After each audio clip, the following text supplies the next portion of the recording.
La voiture que vous voyez là au-dessus, c'est la Packard 1956. Et cette voiture a révolutionné l'industrie de l'automobile. À l'époque, juste avant la sortie de cette voiture, il y avait beaucoup de vols de voitures. Et c'était très facile de voler une voiture. Un voleur venait, s'approchait, ouvrait la portière, court-circuitait de câbles et partait avec. Les gens ne fermaient pas à clé leur voiture. C'était évident, fermer à clé une voiture, c'était quelque chose de vraiment compliqué. Sortir la clé de sa poche, mettre dans la serrure, tourner, aller à l'arrière de la voiture, fermer le coffre, fermer le passager, il fallait faire tout le tour de la voiture. Alors Packard a inventé un nouveau système qui est le verrouillage centralisé. Et ils étaient sûrs que le jour où ils inventaient ce système, il n'y aurait plus de vol de voiture.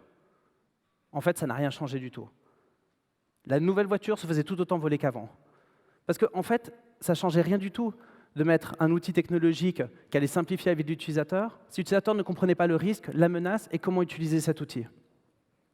Aujourd'hui, nos ordinateurs sont exactement dans la même situation. Il existe des outils de sécurité, et honnêtement, ils ne sont pas si mal que ça. Le problème, c'est que nous, en tant qu'utilisateurs, on ne sait pas comment les utiliser correctement. 60 ans plus tard, il y a une nouvelle voiture qui est sortie, et je pense qu'il y a certains fiers propriétaires dans la salle, la Tesla. Et la Tesla, parmi toutes leurs innovations, ils ont fait un truc qui est absolument formidable. Vous avez fini de conduire votre voiture, vous sortez, vous partez, et elle se ferme à clé. Vous vous approchez de la voiture, la portière s'ouvre automatiquement et vous pouvez vous installer. D'ici 5, 10, 15, 20 ans, nos systèmes informatiques seront aussi efficaces que ça. On n'aura plus besoin de penser à la sécurité. Mais d'ici là, j'aurais envie de vous donner quelques conseils pour que vous ne soyez pas la prochaine victime du cyberattaque. Je vais vous commencer par une petite histoire.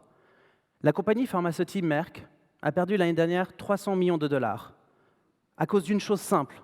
Ils ont oublié de cliquer sur le bouton Update. Le petit écran bleu que vous voyez de Windows qui apparaît une fois par mois, ils ont oublié de cliquer dessus et ils ont perdu 300 millions de dollars. Laissez-moi vous expliquer ce qui s'est passé. La NSA, le service de renseignement américain, a trouvé une vulnérabilité dans Windows qui leur permettait de prendre le contrôle à distance de quasiment n'importe quel ordinateur. Ils l'utilisaient pour leurs opérations de cyberespionnage à travers le monde.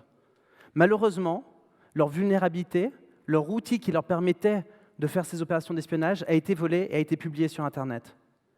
Microsoft a été mis au courant et a créé une mise à jour, un patch, et l'a publié. Et si vous vous rappelez peut-être, en mars 2017, vous avez dû recevoir un gros écran bleu en disant « S'il vous plaît, d'urgence, mettez à jour ». Merck n'avait pas mis à jour. Au mois de juin, la Russie a décidé de mener une cyberattaque contre l'Ukraine. Ils ont modifié un système comptable de l'Ukraine qui est utilisé par le gouvernement ukrainien et par beaucoup de compagnies qui travaillent avec l'Ukraine. C'était un ransomware. Ils ont converti cette application comptable en un ransomware et toute personne qui l'utilisait s'est tout d'un coup retrouvée avec son ordinateur crypté et tous les ordinateurs autour du sien se faisaient crypter et ainsi de suite, et ainsi de suite. Merck, la compagnie pharmaceutique, s'est retrouvée dans une situation dramatique. Leurs serveurs ne marchaient plus, leur chaîne de production ne marchait plus, des vaccins qu'ils devaient produire pour sauver des vies n'ont pas pu être délivrés à temps. Tout simplement parce qu'ils ont oublié de cliquer sur le bouton Update. Vous voyez, les programmes sont faits par des humains et l'erreur est humaine. Des bugs et des vulnérabilités existent partout. Et il y a des gens, ils passent leur vie, leur carrière, à trouver des vulnérabilités, des erreurs qui, si un hacker sait comment l'utiliser, l'abuser, pourrait prendre un contrôle qui n'a pas le droit sur une machine. Ces gens qui font ces recherches gagnent super bien leur vie.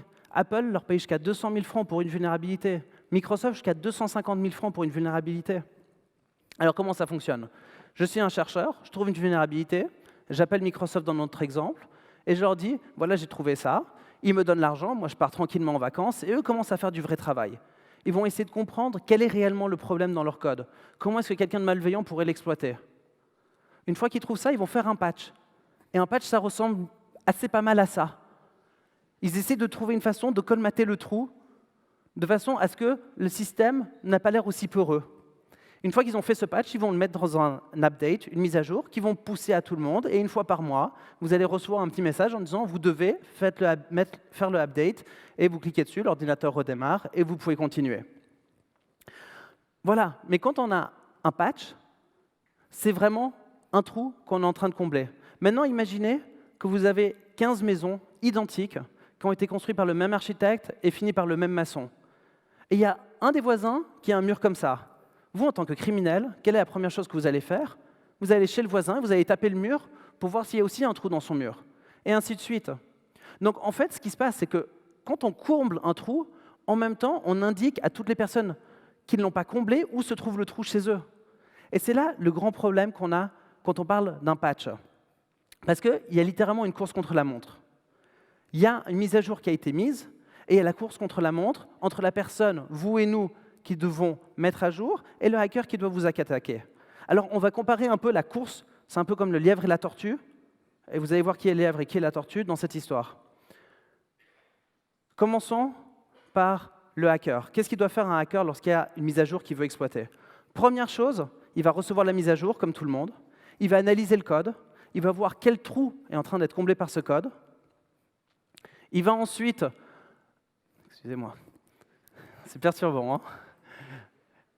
Une fois qu'il aura vu quel est le trou comblé par ce code, il va voir comment il peut l'exploiter, comment est-ce qu'il peut l'abuser. Il va écrire un programme, et ensuite il va devoir distribuer ce programme pour attaquer, comme par un email ou dans un site web qui se fait infecter. De notre côté, nous, en tant qu'utilisateurs, ce que nous devons faire, c'est cliquer sur le bouton Update. Donc c'est vrai qu'a priori, on est censé gagner cette course. Merckx, de son côté, ne l'a pas gagnée. Mais cette course n'est pas toujours aussi évidente à gagner que ça. Vous voyez ici, ces deux tweets qui sont sortis au mois d'avril dernier, fin avril dernier. Drupal, c'est un CMS, un programme pour faire des sites web, qu'à mon avis, 20% de personnes dans la salle devraient avoir. Ils ont une vulnérabilité critique. Comme toujours, ils ont mis une mise à jour et ils ont tweeté en disant, voilà, s'il vous plaît, installez la mise à jour. 5 heures plus tard, les hackers étaient déjà en train d'exploiter cette vulnérabilité, en train d'attaquer les gens qui n'auraient pas eu le temps de mettre à jour. 5 heures, vous êtes pris une cuite le soir avant, vous n'avez pas eu le temps de le faire, votre site web s'est fait attaquer. J'ai vérifié il y a 3 jours, donc là on est en train de parler du 25 mars, j'ai vérifié il y a 3 jours, encore plus de 20% des utilisateurs de Drupal n'ont pas encore mis cette mise à jour, qui est critique. Vous voyez, mettre à jour, c'est l'opération la plus facile que nous pouvons faire et que nous devons faire pour nous protéger. Il suffit de faire un clic. Mais si nous ne le faisons pas, c'est l'action la plus facile qu'a un hacker pour pouvoir rentrer chez nous.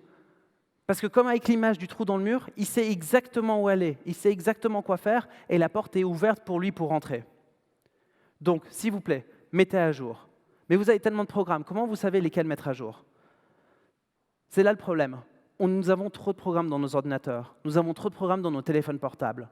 Et plus nous avons de programmes, plus nous avons de murs à notre maison, plus nous avons de fenêtres à notre maison, plus la surface d'attaque est grande, plus il y a des risques qu'on se fasse attaquer. Donc installons le moins de programmes possible, le minimum nécessaire pour pouvoir travailler, comme ça on est sûr de se garantir qu'on les a maintenus à jour. Les mots de passe, c'est quelque chose que vous connaissez tous et je pense que vous détestez tous. On compte au jour d'aujourd'hui, chaque personne a entre 50 et 100 mots de passe différents. Le mot de passe pour le travail, pour l'e-banking, pour les réseaux sociaux, pour les shops online. On a des mots de passe partout, on les utilise tout le temps, on ne sait plus quoi en faire. Si on peut avoir un tout petit peu de lumière, 2-3 petites questions très rapides pour la salle. Qui dans son entreprise, ça va être juste lever la main, pas besoin d'utiliser l'application. Qui dans son entreprise a des règles de complexité pour ses mots de passe? Il doit mettre des caractères spéciaux avec des longueurs prédéfinies, il doit le changer tous les 3-6 mois, des choses comme ça. Waouh! Ok, très bien, on a à peu près 80% de la salle. Maintenant, je vais reposer aux gens qui ont levé la main une deuxième question. Qui d'entre vous, quand il change le mot de passe, met un mot de passe complètement différent? Ce mot de passe ne le réutilise jamais sur aucun autre site. Il y en a qui lèvent la main sans que j'ai fini de poser la question. Vous êtes convaincus, hein? Ok, qui ne l'écrivent nulle part, pas sur son téléphone portable, pas sur un post-it, qui le change du tout au tout à chaque fois qu'il doit changer son mot de passe et ne le réutilise sur aucun autre site. Levez la main. Ok, donc maintenant on est passé à plutôt 15% de la salle. Donc, vous vous rendez compte, il y a quelque chose de fondamentalement problématique avec la façon dont on travaille avec les mots de passe. Ici, on a une capture d'écran que j'ai prise sur le site de Norton. Alors pour ceux qui ne savent pas, il y a 10 ans en arrière, Norton, c'était l'antivirus utilisé par 60% des ordinateurs dans le monde. 60%. Donc quand on parle de cybersécurité, je pense qu'ils savent de quoi il s'agit. Donc sur leur formulaire de Norton, j'ai entré 2 mots de passe différents. À votre avis, le mot de passe le plus sécurisé, à droite ou à gauche?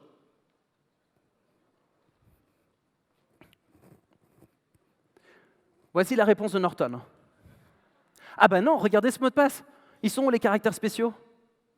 Regardez ce mot de passe. Est-ce qu'il y a des majuscules? Il n'y a pas de majuscules. Comment est-ce qu'on peut s'attendre que nous, en tant qu'utilisateurs, on comprenne comment mettre des bons mots de passe, quand même les leaders de l'industrie ne sont même pas capables, eux, de nous indiquer ce que c'est un bon mot de passe ou pas? Ce que je vous propose, dans ma dernière vie, j'étais casseur de mots de passe. C'était mon métier, c'était de rentrer dans des systèmes en cassant les mots de passe. Donc, ce que je vais faire, c'est que je vais vous expliquer comment un hacker casse les mots de passe. Et de cette façon, vous saurez comment choisir un mot de passe qu'un hacker ne va pas casser. Vous me suivez jusque-là? Mais juste avant, qui pense qu'il a un bon mot de passe? Et si vous ne levez pas la main, vous n'avez déjà rien à faire ici, allez changer votre mot de passe à la maison. Bon, je vois que les gens sont assez sceptiques, ils ne veulent pas se lancer, c'est pas grave. On verra à la suite. Première chose que fait un hacker lorsqu'il veut casser un mot de passe, c'est qu'il va prendre parmi les mots de passe qui sont connus, qui sont volés. Vous voyez souvent la liste des 100 mots de passe les plus utilisés, mais en fait, il n'y en a pas 100 dans la liste, il y en a 3 milliards. Les hackers ont une liste de 3 milliards de mots de passe connus, utilisés par des utilisateurs. Si vous voulez savoir, le mot de passe password 123 point d'exclamation apparaît plus de 500 fois dans cette liste. Donc voilà, le hacker va prendre cette liste et va tous les essayer pour voir si ça correspond à votre mot de passe. Si à ce moment-là, ça ne fonctionne pas, il va prendre les dictionnaires. Le dictionnaire, par exemple, de la langue française. Mais un dictionnaire, ça ne suffit pas. De nos jours, il faut un peu plus. Donc disons qu'il prend le dictionnaire du français, anglais, allemand, italien, norvégien, espagnol, portugais et romanche, parce qu'on est en Suisse. Il prend tous ces dictionnaires et il choisit 3 mots aléatoirement dans n'importe lequel de ces 8 dictionnaires. Et il va essayer toutes les combinaisons possibles. Ça fait 800 billions de combinaisons différentes. Le hacker va les essayer. Et rappelez-vous de ce chiffre parce qu'on va le réutiliser par la suite. Il va essayer ces 800 billions de mots de passe plus les 3 milliards qu'on avait avant. S'il n'arrive toujours pas à trouver vos mots de passe, alors il va devoir faire ce qu'on appelle du leet speak. Il va remplacer des caractères par des autres. Vous le voyez souvent, il va remplacer le i par un 1, le o par un 0, et ainsi de suite, peut-être mettre des majuscules au début et à la fin du mot. Il va faire ces petites modifications sympathiques. Si toujours à ce moment-là, il n'a pas trouvé le mot de passe, il va mettre un postfixe ou un suffixe. Par exemple, il va prendre un mot du dictionnaire et rajouter point d'exclamation 1, 2, 3 pour voir si c'est le bon mot de passe. Ou il va tout d'un coup rajouter un chiffre au début ou un chiffre à la fin, des caractères spéciaux, et ainsi de suite. Si à ce moment-là, il n'a toujours pas réussi à trouver votre mot de passe, ça se complique un tout petit peu pour lui, parce qu'il va avoir besoin de prendre des informations personnelles sur vous. Par exemple, une date de naissance, une adresse, un numéro de téléphone, un nom d'un employeur, les noms des enfants, frères, sœurs, cousins, tout ce genre d'informations, puis il va le mélanger avec les 800 billions de mots de passe qu'on avait avant, avec le leet speak, avec les suffixes et les postfixes, il va tout mélanger et tout réessayer. Si à ce moment-là, il n'a toujours pas trouvé son mot de passe, il est dans une situation problématique. Et c'est dans cette situation qu'on veut l'emmener, parce que là, il va devoir essayer toutes les possibilités de façon séquentielle. A, B, A, C, et ainsi de suite. Mais juste avant, qui d'entre vous pense toujours qu'il a un bon mot de passe? Vous savez, c'est drôle parce qu'il y en a plus maintenant qu'avant. Admettons. Alors, je vais peut-être demander à la caméra de zoomer un tout petit peu parce que je sais que pour les gens au fond, ça va être difficile à voir.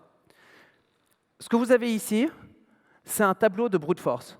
C'est un tableau qui explique le temps que ça prend et l'énergie que ça prend pour casser un mot de passe quand on doit essayer toutes les combinaisons possibles de façon séquentielle. Ce que vous voyez en haut, je ne sais pas s'il y a un laser là-dessus. Oh! Ce que vous voyez là en haut, c'est le nombre de mots de passe qui peuvent tester à la seconde. Donc, on a 10 000, 1 million, 100 millions, 1 milliard, 100 milliards, 100 billions, non, 1 billion et 100 billions de mots de passe à la seconde. 100 billions de mots de passe à la seconde. Vous vous souvenez le chiffre que je vous ai dit de vous rappeler? Quand on prenait les 8 dictionnaires, on faisait toutes les combinaisons possibles. Ça faisait 800 billions de possibilités. Ça veut dire qu'en fait, la NSA, en un temps moyen de 4 secondes, ils arrivent à casser votre mot de passe si vous avez choisi 3 mots du dictionnaire. Pour eux, c'est plus rapide de casser le mot de passe que pour vous de le taper. Mais ce n'est pas ça la partie intéressante dans ce slide. Ce que vous voyez ici en jaune, c'est des équivalences. Quand on regarde la complexité d'un mot de passe d'un point de vue mathématique, on peut avoir des équivalences. Première colonne, c'est quand on a un mot de passe uniquement en minuscules. Deuxième colonne, c'est minuscules, majuscules et chiffres. Et troisième colonne, minuscules, majuscules, chiffres et caractères spéciaux. Et quand ils sont sur la même ligne, ça veut dire que c'est tout aussi compliqué d'en casser un que d'en casser un autre. Donc vous pouvez par exemple voir que 14 caractères en minuscules, c'est tout aussi compliqué à casser que 11 caractères en minuscules, majuscules et chiffres. Ou 10 caractères minuscules, majuscules, chiffres et caractères spéciaux. Essentiellement, on se rend compte que la seule valeur qu'a un mot de passe, c'est sa longueur en fonction de sa complexité. Vous voulez choisir un mot de passe avec uniquement les minuscules, pas de problème, faites-le plus long. Vous voulez utiliser un mot de passe avec plein de caractères spéciaux, très bien, vous pouvez le faire un tout petit peu plus court. Je sais que les chiffres sont difficiles à voir, mais l'échelle va de tout en bas, ici, à 0,0011 secondes, et tout en haut, à des centaines de milliards d'années. OK ? Moi, ce que je vous recommande, de façon générale, c'est de choisir des mots de passe qui sont dans cette ligne-là.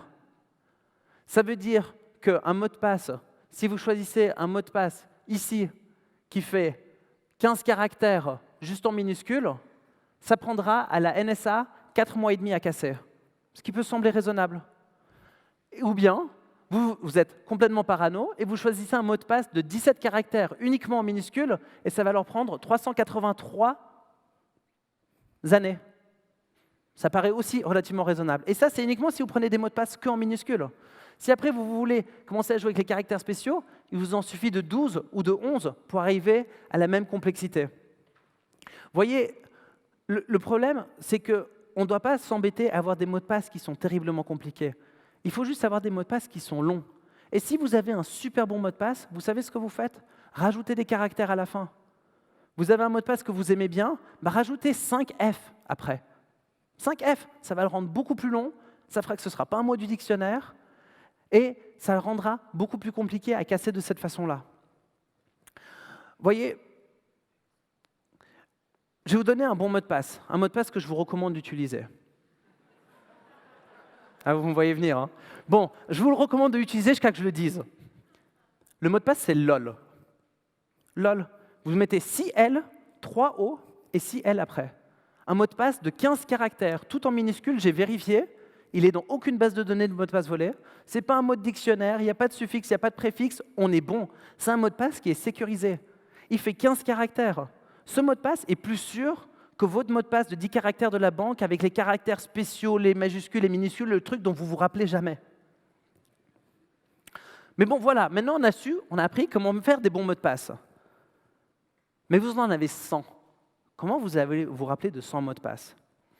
Alors bon, ce qu'il faut savoir, c'est que dans 5 à 10 ans, on n'aura plus jamais besoin d'utiliser mot de passe. C'est quelque chose qui aura disparu. Des nouvelles technologies existent déjà aujourd'hui qui sont là pour remplacer les mots de passe. Mais en attendant, pour gérer vos mots de passe, il y a des gestionnaires de mots de passe, des softwares qui ont été développés spécialement pour stocker vos mots de passe, s'assurer qu'ils sont forts, les garder précieusement et vous les donner au moment où vous en avez besoin. Je vous recommande chaleureusement de les utiliser. Ici, vous avez 3 exemples de solutions qui ont été testées, éprouvées et qui sont valables pour maintenir vos mots de passe. Mais le problème d'un mot de passe, c'est qu'il peut toujours se faire voler. Vous êtes en train de taper votre mot de passe sur l'ordinateur, il y a quelqu'un qui regarde derrière vous. Vous avez un virus ou un keylogger sur votre ordinateur au moment où vous le tapez et puis il se fait prendre. Vous êtes connecté sur un Wi-Fi faible, pas sécurisé, et tout d'un coup, quelqu'un peut espionner. Ou le site web sur lequel vous vous loguez s'est fait hacker, vos mots de passe risquent de se faire voler. C'est pour ça qu'il y a ce qu'on appelle l'authentification forte. Je pense que vous le connaissez tous, parce que quand vous vous connectez à votre e-banking, vous avez besoin de l'authentification forte. C'est ce sort de petit token ou l'application avec laquelle vous devez prendre une photo, ou avec ces chiffres aléatoires qui apparaissent que vous devez entrer. Il n'y a pas que la banque qui a ça. Au jour d'aujourd'hui, Facebook, LinkedIn, Twitter, les réseaux sociaux, tout le monde utilise ça. Et en utilisant ça, ça fait que si quelqu'un vole votre mot de passe, il n'arrivera pas à rentrer dans votre ordinateur, il n'arrivera pas à rentrer sur votre site web, il n'arrivera pas à rentrer dans votre système. Voilà. Les antivirus, les firewalls et les backups sont les 3 piliers de la cybersécurité. J'imagine que tout le monde ici dans la salle a ça installé chez lui, dans son ordinateur, au travail et tout. Mais est-ce que vous savez réellement à quoi servent les 3 appareils? Ces 3 logiciels, ces 3 technologies. Je vais vous expliquer. Vous voyez, votre ordinateur, quand vous l'utilisez, c'est à peu près la même chose qu'un ado quand il va sortir au Java ou au Baroque.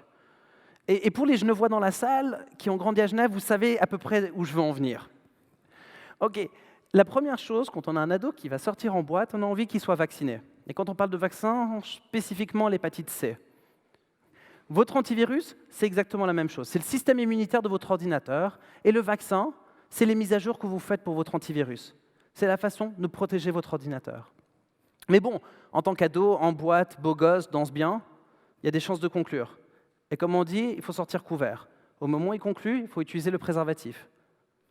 C'est pour ça que vous avez un firewall sur votre ordinateur. Le firewall, c'est votre préservatif. Il vous permet de communiquer avec l'extérieur en faisant passer le plaisir, mais pas autre chose. Oui, voilà. Et finalement, les accidents, ça arrive, les capotes, ça se casse, et c'est pour ça qu'il y a la pilule du lendemain. Et c'est là qu'on parle d'un backup. Le backup, ça vous permet de pouvoir retourner en arrière, retourner dans le passé, restaurer votre système comme il était avant, sans être indulgent vis-à-vis de ma femme enceinte, faire que votre femme ne tombe pas enceinte. Mais voilà, vous avez beau avoir ces 3 systèmes installés chez vous, ça ne veut pas nécessairement dire qu'ils sont correctement configurés. Voilà. Peut-être qu'il y en a qui ont l'impression que leur système informatique fonctionne comme ça, et c'est probablement le cas. OK. Un antivirus, il est censé envoyer une alerte. Bloquer un virus tout seul ne sert à rien. Il faut envoyer une alerte pour qu'il y ait une personne intelligente qui puisse prendre une décision par rapport à l'alerte qui a été reçue. Imaginez, vous avez votre maison avec un système d'alarme. Et quand un cambrioleur rentre, il y a l'alarme qui sonne. Mais il n'y a personne qui vient. Il n'y a pas de service qui va venir intervenir sur place. Ça ne sert à rien. Le cambrioleur va bien voir que personne ne vient et il va tranquillement rentrer chez vous et tout voler. Ce qu'il vous faut, c'est avoir un abonnement chez Protectas. Comme ça, lorsque l'alarme part, il y a Protectas qui vient sur... Oui, vous avez vu le placement. Il y a Protectas qui vient. Okay, ils arrêtent le voleur, ils se rendent compte comment le voleur est rentré, ils renforcent peut-être ce mur-là, ou ils laissent des gardes sur place pour s'assurer qu'il n'y aurait pas une nouvelle attaque. De la même façon, vous avez besoin dans votre système informatique, dans votre antivirus, une façon de communiquer à une personne responsable qu'il y a un virus qui a essayé de rentrer et que cette personne responsable puisse prendre une décision, qu'il comprenne comment elle a essayé de rentrer, comment est-ce qu'il a pu passer toutes les protections qu'on a mises en amont et arriver jusque-là. Vous savez, en 2017, il y a eu 120 millions de nouveaux virus qui ont été créés. Alors vous avez un super antivirus qui bloque 99% des virus. Pour ceux qui sont très forts en maths, pour ceux qui ne sont pas très forts en maths, je vais vous faire le calcul. 99% de 120 millions, ça veut dire que vous avez 3000 virus qui peuvent rentrer dans votre ordinateur que votre antivirus ne détectera pas, chaque jour. Donc si vous recevez un rapport mensuel des virus qui ont essayé de rentrer, c'est-à-dire qu'il y a eu 90 000 virus qui auraient pu rentrer sans être détectés dans votre ordinateur pendant ce mois-ci. C'est pour ça qu'au moment où il y a un virus qui a essayé de rentrer, vous devez tout de suite avoir quelqu'un qui prend le contrôle de la situation, qui vient, qui comprend qu'est-ce qui s'est passé et qui, en fonction de ça, puisse adapter la sécurité contre une future attaque. Voilà, le firewall, on a dit que c'était la façon de contrôler ce qui rentrait et ce qui sortait d'un système, d'une infrastructure informatique, d'un bureau, d'un bâtiment. Mais comme partout, pas tous les ordinateurs, pas tous les systèmes ont les mêmes droits, privilèges et risques. Vous n'avez pas envie nécessairement de protéger votre serveur de la même façon que l'ordinateur du CEO, que de l'ordinateur de la madame du marketing, que de l'iPhone du visiteur. Ils ont différents risques, ils ont besoin d'avoir différents accès. Le serveur n'a pas besoin de naviguer sur Internet et l'iPhone d'un visiteur ne devrait pas se connecter à l'infrastructure de votre compagnie. Le firewall est censé être adapté à chaque appareil qui est dans le réseau, limiter les communications au maximum et pas juste l'installer, le poser et penser qu'il va travailler tout seul. L'année dernière, un casino aux États-Unis s'est fait hacker par le thermostat dans leur aquarium. Oui, je suis très sérieux. Ils avaient un aquarium avec un thermostat. Le thermostat, c'est un thermostat très intelligent. Ils se sont fait hacker par là. Pourquoi? Parce qu'ils avaient mal configuré leur firewall. Le thermostat, il devait communiquer sur Internet, très bien. Il communique sur Internet sur le site du producteur du thermostat. Et c'est tout. Et il n'a pas besoin de communiquer sur un autre site. Il n'a pas besoin de communiquer avec le serveur. Il faut utiliser nos firewalls pour isoler les choses de façon à ce qu'on soit sûr que s'il y a quelque chose qui ne fonctionne pas à un endroit, il ne va pas commencer à attaquer tous les autres éléments de notre infrastructure. Finalement, je vais dire encore un petit mot sur le backup. On en a parlé tout à l'heure, donc je ne vais pas trop m'attarder dessus. Mais les backups, à l'époque, se faisaient sur des bandes magnétiques ou sur des DVD. Et c'était génial, parce qu'une fois qu'on a gravé quelque chose sur un DVD, on ne peut pas regraver dessus. Il reste. il est maintenu. De nos jours, tout le monde connaît les backups parce que, voilà, on a tous entendu parler des ransomware et tout le monde nous dit si vous avez un backup et vous avez un ransomware, vous allez pouvoir restaurer votre système et ne pas payer la rançon. Oui, mais les hackers, ils savent ce qu'ils font, ils sont intelligents. Donc la première chose qu'ils font quand ils rentrent dans votre ordinateur, avant d'installer la rançon, ils vont effacer votre backup. Donc si votre backup est effaçable, si votre backup est modifiable, s'il n'est pas persisté pour l'éternité, un hacker va pouvoir le modifier. Donc lorsque vous avez un système de backup, assurez-vous qu'il ne soit pas modifiable. Que ce soit physiquement le débrancher, que ce soit de façon automatisée, de façon qu'il ne puisse pas être réécrit, mais avoir un backup qui peut être réécrit ne sert à rien du tout.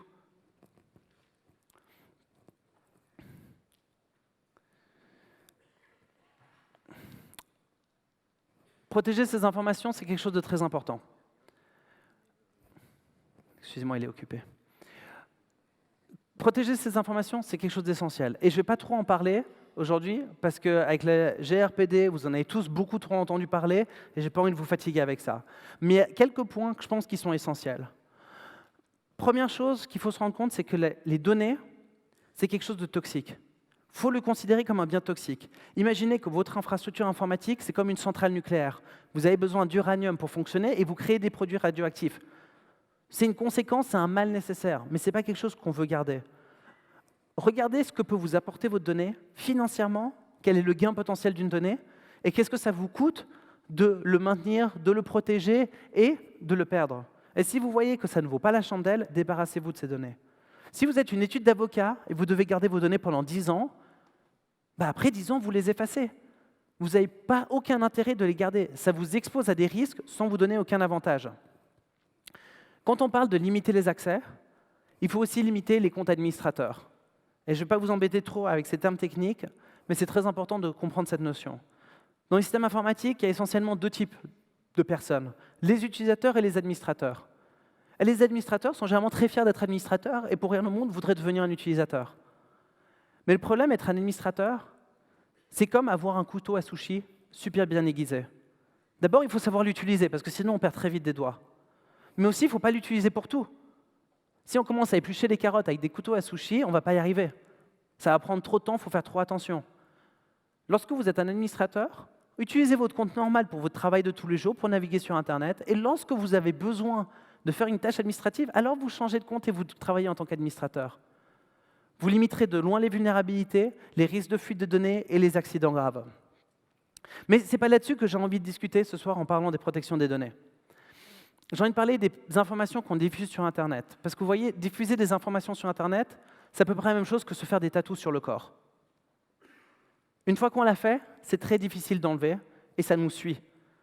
Vous avez fait un tatou de jeunesse que vous regrettez, maintenant vous avez 50 ans, c'est plus très joli, c'est toujours sur vous. Et selon où vous le mettez, peut-être il y a moins de gens qui vont le voir, peut-être il y a plus de gens qui vont le voir, mais c'est quelque chose qui va vous suivre. Voici une capture d'écran que j'ai eue sur Twitter. La demoiselle en question, Béa, elle tweet, pour ceux qui n'arrivent pas à lire, qu'elle a dû changer sa carte de crédit parce que quelqu'un lui a volé son compte et que donc elle en a reçu une nouvelle de la banque. Donc c'est son premier tweet. Son deuxième tweet, peu de temps après, c'est « Le code à l'arrière de ma carte, c'est 388, pourquoi est-ce que tout le monde me pose cette question ?» Je tiens à dire, ça a été retweeté plus de 8000 fois. Pour ceux qui utilisent Twitter, 8000, c'est un bon score, ça fait plaisir. Alors bon, c'est sûr, c'est rigolo. Mais comment est-ce qu'elle pouvait savoir que c'était quelque chose de secret? Quand elle a reçu sa carte, elle a reçu une première enveloppe avec sa carte, une deuxième enveloppe avec un code à déchirer super secret. Nulle part, ça lui dit que sa carte était secret. Quand elle va au restaurant, elle donne sa carte au serveur. Le serveur, il peut voir ce qui est écrit devant et derrière. À aucun moment, on lui a expliqué que c'était quelque chose de secret. Sur la carte, ce n'est pas indiqué que c'est quelque chose de confidentiel ou de secret qu'il faut garder. Le problème, c'est qu'on ne sait pas qu'est-ce qu'on peut diffuser et qu'est-ce qu'on ne peut pas diffuser. Je vais vous donner un deuxième exemple qui va nous parler un peu plus. Je suis allé sur LinkedIn, il y a quelques semaines en arrière, et j'ai tapé « Expert en cybersécurité, Banque Genevoise ». Je suis tombé sur ce profil. Et de nouveau, je n'ai pas envie de prendre quelqu'un en particulier, c'est juste que je l'ai trouvé très sympa, ce type. Il travaille dans une banque privée genevoise, et j'ai stabilo-bossé, si vous pouvez voir, le mot Cisco. Cisco une fois, 2 fois, 3 fois, 4 fois, 5 fois, 6 fois, 7 fois. Il y a 7 fois Cisco sur 8 lignes. À mon avis, ce type, c'est un expert en Cisco. À mon avis, dans sa banque, ils utilisent du Cisco. À mon avis, vu qu'il est Senior Network and Security Consultant, c'est lui qui s'occupe de la sécurité du matériel Cisco. Déjà là, c'est LinkedIn. Le but de LinkedIn, c'est de mettre son CV. Il n'a aucun problème de mettre ça. Je suis allé sur Facebook, j'ai trouvé la même personne. Type très sympathique, il s'est pris quelques jours de vacances. Le 20 mars, il est parti en vacances. Moi, si j'étais un hacker, et je vois qu'il y a l'expert Cisco de cette banque qui est parti le 20 mars en vacances, je me dirais, mais qu'est-ce que serait sympathique s'il y avait une vulnérabilité Cisco que je pourrais utiliser. Le 28 mars, vulnérabilité critique. Pour ceux qui ne comprennent pas ce que ça veut dire, c'est rouge, c'est critique. Cisco permet à une personne d'exécuter du code arbitraire à distance sur du matériel Cisco. 8 jours après son départ, il y a eu cette vulnérabilité. La personne, en publiant ces informations qui sont complètement anodines, a tout d'un coup mis son entreprise à haut risque. Et donc, le problème, c'est que les systèmes qu'on utilise, les systèmes en ligne, sont faits pour qu'on diffuse de l'information. Mais le problème, c'est que nous, on ne se rend pas compte de la valeur de l'information qu'on utilise. Comment un hacker pourrait utiliser cette information? Comment un hacker pourrait mettre notre entreprise en danger?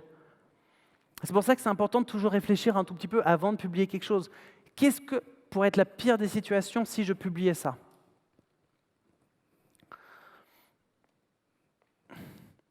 « 90% des cyberattaques commencent à cause d'un mauvais clic. » Donc, vous savez quoi?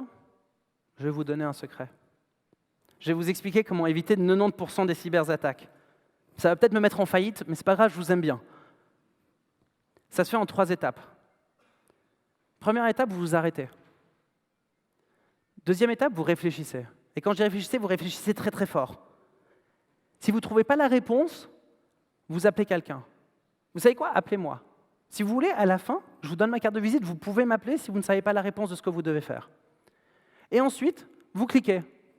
Ou pas. Je voudrais vous en parler plus que ça, mais essentiellement, il n'y a pas rien de plus à dire que ces 3 étapes, s'arrêter, et réfléchir, demander, et après cliquer ou pas cliquer. Avec ces 3 simples étapes, vous pouvez éviter 90% des attaques. Vu que je n'ai pas grand-chose à vous dire de plus, je vous propose une démonstration. J'invite sur scène un hacker venu des ténèbres du dark web faire une démonstration live de comment il va hacker un système.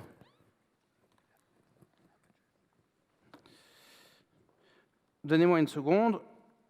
Je branche.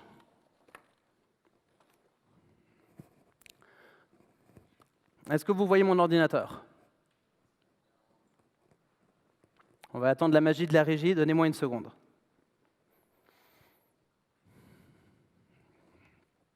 Pour cette démonstration, Florian, notre hacker, il va être à côté de nous dans la salle. Mais essentiellement, il pourrait être n'importe où sur Internet. Il n'y a plus de frontières. Où qu'il soit sur Internet, il pourrait mener exactement la même attaque. D'accord.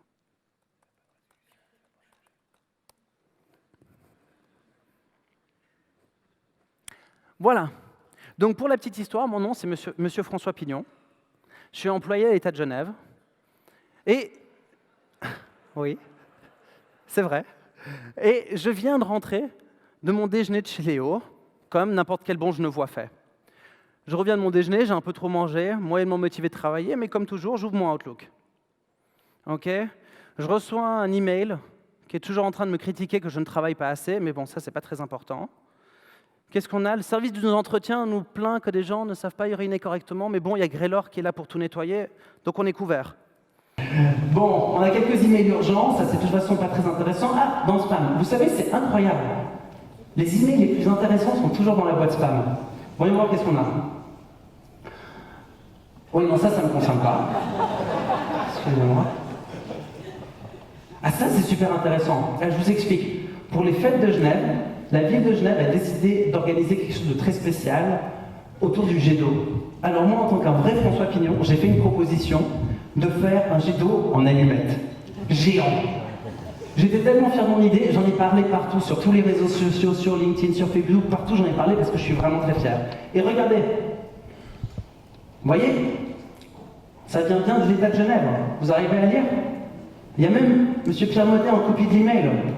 Beaucoup de chance. Qu'est-ce qu'il nous raconte? Il raconte qu'après avoir vérifié, ils ont vu que mon projet était très intéressant et que j'ai besoin de compléter un tout petit peu mon projet. Et finalement, ils me disent, on n'en parlait à personne parce que c'est pas encore officiel que j'ai gagné. Mais je sais que j'ai gagné. Bon, on ouvre ce document pour voir un peu qu'est-ce que je dois faire pour gagner le projet à coup sûr. Ouais, allez.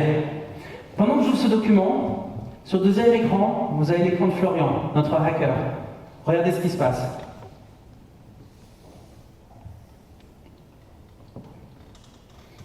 Commence à voir du texte qui apparaît, commence à avoir des connexions qui se mettent en place. Et là, à nouveau, que ce soit ici, dans la même salle, ou que ce soit de l'autre côté du monde, c'est exactement la même chose qui va se passer. Hop, il voit mon écran. Il a pris contrôle de mon écran. J'ai ouvert un document, c'est le meilleur support informatique que vous pouvez trouver. Vous ouvrez un document et directement le support qui est là pour vous aider. Incroyable. À partir de ce moment, il voit ce que je vois. Il peut voler des informations, écouter mes mots de passe, rentrer dans mon système, mettre des virus, installer d'autres programmes, se propager à travers le réseau. Ses capacités sont absolument illimitées. Il a un contrôle complet. Et vous voyez, je ferme le document, ça ne change rien du tout pour lui, il a toujours accès à mon ordinateur. Mais bon, Florian, c'est pas un petit hacker, c'est un hacker très cruel. Florian, fais quelque chose de vraiment très cruel, s'il te plaît.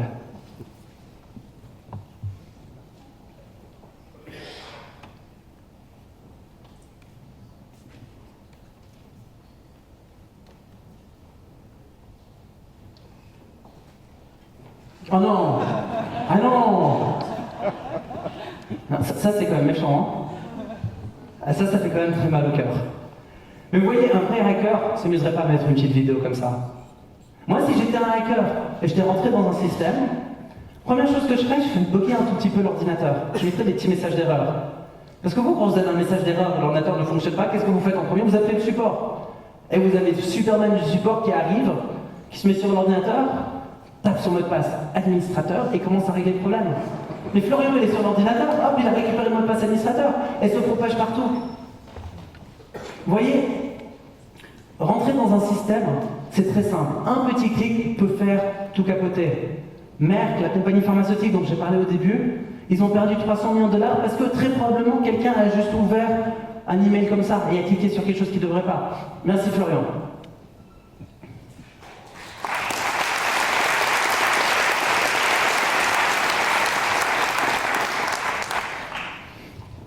Dernier de mes 6 conseils que je voulais vous donner, c'est que le risque zéro n'existe pas. Il y a toujours une chance que quelqu'un se fasse hacker. Et honnêtement, si vous avez suivi les meilleures pratiques, si vous avez tout mis en place pour vous protéger, on ne peut pas vous en vouloir. Par contre, on peut vous en vouloir si vous ne communiquez pas correctement. Prenons l'exemple d'un serrurier. Un serrurier se fait cambrioler, se fait voler toutes ses doubles de clés. Si vous avertiez, vous, en tant que client de ce serrurier, vous allez peut-être changer le verrou chez vous, vous allez rajouter un deuxième loquet, vous allez peut-être prendre un contrat chez Protectas, très bien. Ou vous allez mettre un système d'alarme, un système de vidéosurveillance, vous allez acheter un chien, vous faites ce que vous voulez, mais au moins vous saurez aviser qu'il y a un risque augmenté et que vous devez réagir en conséquence. Si le serrurier vous dit rien, il y a un cambrioleur qui rentre chez vous et qui vous vole, tout d'un coup le serrurier qui s'est fait cambrioler, il est passé de victime à complice. Il est devenu le complice de ce crime qui a été commis chez vous. Dans les systèmes informatiques, c'est la même chose. Être victime, c'est quelque chose de contagieux. Une personne qui est une victime risque de rendre son entourage aussi victime. Et la seule façon de prévenir, c'est de communiquer. Je ne vais pas parler beaucoup plus longtemps sur ce sujet, parce qu'il y a M. Joris qui va suivre, qui va nous faire une présentation sur comment ils ont réussi à faire une communication absolument exceptionnelle lors d'un incident de cybersécurité. Je voudrais conclure en disant que la cybersécurité, ce n'est pas une fatalité. On a tous un risque d'être une cible d'une cyberattaque, mais on ne va pas tous être hackés. Parce que si on se protège correctement, si on met en place les meilleures pratiques et une bonne hygiène, on a les moyens de se protéger. Notre but, c'est de diminuer le risque de façon à ce que pour un hacker, ce ne soit pas quelque chose de rentable. Je voudrais dire comme mot de la fin que Genève, c'est un hub mondial. C'est un croisement de beaucoup d'industries et on est le leader dans beaucoup de domaines. Et une journée comme la journée européenne des décideurs montre la cohésion qu'ont les différentes industries genevoises entre elles. Elle montre l'écosystème dans lequel on vit. Mais cet écosystème, autant il est très fort par le travail que nous faisons tous ensemble, autant il est extrêmement fragile par la codépendance que nous avons. Imaginez qu'il y a une clinique médicale qui est spécialisée dans le tourisme médical qui se fait hacker. Les touristes vont plus vouloir aller dans cette clinique. Les gens vont plus aller à l'hôtel. Les gens vont plus aller dans les restaurants, vont plus aller dans les bijouteries, vont plus aller dans les banques. Toute l'industrie genevoise va souffrir parce qu'il y a une compagnie qui n'a pas joué les règles du jeu, parce qu'il y a une compagnie qui ne s'est pas protégée. Je pense que c'est la responsabilité de nous tous de nous protéger correctement pour la pérennité de Genève, pour que Genève puisse rester dans la position où on est et être leader comme on est. Et je pense que si on fait tous notre travail de nous protéger correctement, l'année prochaine, on sera aussi là, à la journée Open des décideurs, à célébrer ensemble. Merci beaucoup.